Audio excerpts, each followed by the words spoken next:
Okay, so without really having the inside knowledge of what the Bears are going to do, I'm going to stand pat and go by what I've been telling you for weeks, and that is that with this pick at 9, the Bears should stay put and find the player that they need. That's what I'd like. And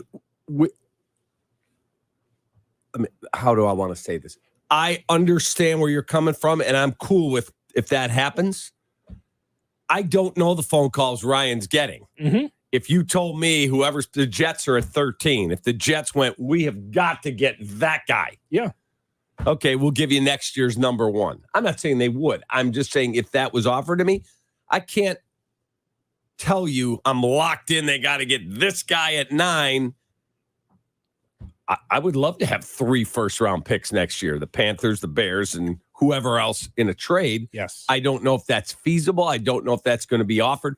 So I can't tell you 100%, take that guy at 9. I want to know what's offered. Because, I don't think they're contending to go to the playoffs in 23. I hope I'm wrong. I hope they are in the playoffs. Let me be clear. My eye tells me they're not. Mm-hmm. They haven't addressed their D-line. You're not going to take a bunch of rookies and all of a sudden, wow, the Bears won 12 games. I don't see that. I think they're building something. So they have 2 first-round picks. They have the one at 9 and DJ Moore. Correct. And then next year they got 2. They got Carolinas. Yes. And they've got their own. What I'm telling you is like DJ Moore is better, more than likely better than any wide receiver that you could find in that first round, based on his skill set. Probably. And veteran presence.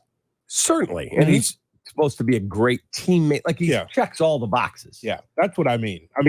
So DJ Moore makes up for any mistakes that you may make on day 2, for instance, in the draft. Correct. So I don't see them drafting Jackson Smith and Jigba at 9. I don't. Mm-hmm. Maybe they do. Maybe they will. Maybe they don't. We're all guessing. Yeah. That said, I want to know what they're offered. If you said, holy bleep, he traded down to what? And he got another number 1? Do it. Yes, Cap. But again, you are not armed with the knowledge that Ryan Poles will be able to get the right players that high in the draft. Correct. It's something that you and I both don't know. Correct. Like, as much as we're good with the draft and what he was able to build, because he needed to fill the bill in the secondary. I get that because how bad it was the year before. Correct. I just like to know, all this riverboat gambling, is that smoke or is that fire? Right. We don't know. Again, if he makes a trade and he comes back and goes, look, we have our chart and we got these picks to move from 9 to whatever, and here's why we did it, he still has to hit on the picks. That's exactly right. No question. Because as I've said a million times, the guy he replaced works for Atlanta now, and he's not the GM because he missed on 4 top 10 picks. 3 of them he missed. Roquan was a good pick. The other 3, Leonard Floyd, didn't work out here. He was fine with L.A. Mitch Trubisky, enough said. Kevin White, enough said. Right. So for every Darnell Mooney or Jordan Howard or Khalil Herbert or David Montgomery, the top 10 picks you got to hit on. So, Shay, I read the same thing that you read over the weekend regarding the Bears. And if Jalen Carter is there at 9, the terrific defensive player out of Georgia, if he's there at 9, the Bears will take him. Or some say that the Bears should trade down and get more picks. All I'm telling you is that you can't get happier than happy. You have to be able to settle on someone. You can't just keep hopscotching around the draft and say, I'm just going to get more here. I don't know what that is. All I know is that at 9, I look at a top 10 player that can help you right away. So if you had your druthers, Jalen Carter, everything, and we've talked about it on the show many times about his picadillos, his issues off the field. Does that correlate to a number 9 selection? Everything that he's gone through, does that work for him at 9? Again, we've been told, it's been reported, it's not like it's breaking news, that they have their security team talking to everybody. Like elementary school teachers and people in the community where he grew up. Like they're doing all, and they're not the only team doing this. Every team does this. Every team employs a former FBI agent, a former high-ranking police officer that works for the team. They make sure guys are not doing things that they're not supposed to do. Mm-hmm. And when they draft, this is a massive, multi-million-dollar decision. You think they're just going to trust what he tells them when he came up to Lake Forest last week? No shot. Right. So, I mean, okay, so we know what kind of talent that he is, though, Cap, at 9. And as a talent evaluator who's been able to scout talent, the good and the bad of talent, we know what Jalen Carter is. I just know that this Bears team needs defensive help so badly.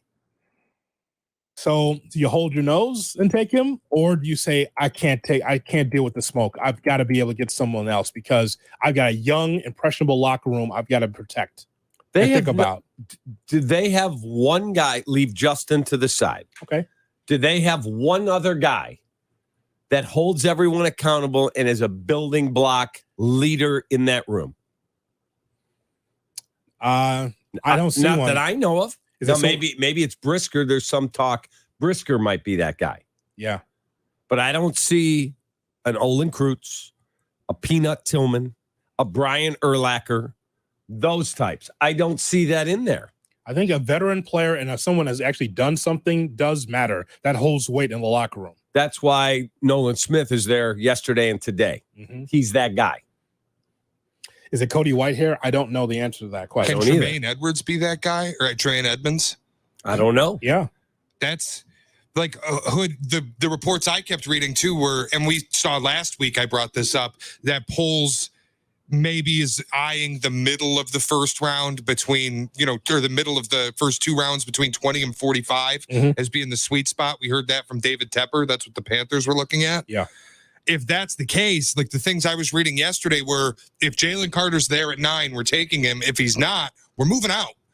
And that to me is fascinating that it could be that much of a decision where it's like, we traded down to 9 in hopes that Jalen Carter would fall to us. If he doesn't, we're trading down and we think we can still get a pretty good player. That is fascinating to me. The idea that it could be to that point. Like any other Bears fan, I'm just anxious to see what the Bears will do in the draft back going to April 27th. That's going to be fun to see what the Bears do in that first round of the draft. Could it be Jalen Carter, or do the Bears trade down in the draft? You know what, Shay? We have not opened the phone lines. Let's do that now. 312-332-ESPN, 332-3776 is our phone number. Bears fans, could it really be that Jalen Carter could be the next Chicago Bear, the first round in the draft, the number 9 pick? Or do the Bears trade down to get more picks? Would that be a mistake? If you either draft Carter or go down to get more picks? Let's talk to you about it here on Kaplan and Hood. You're listening to Kaplan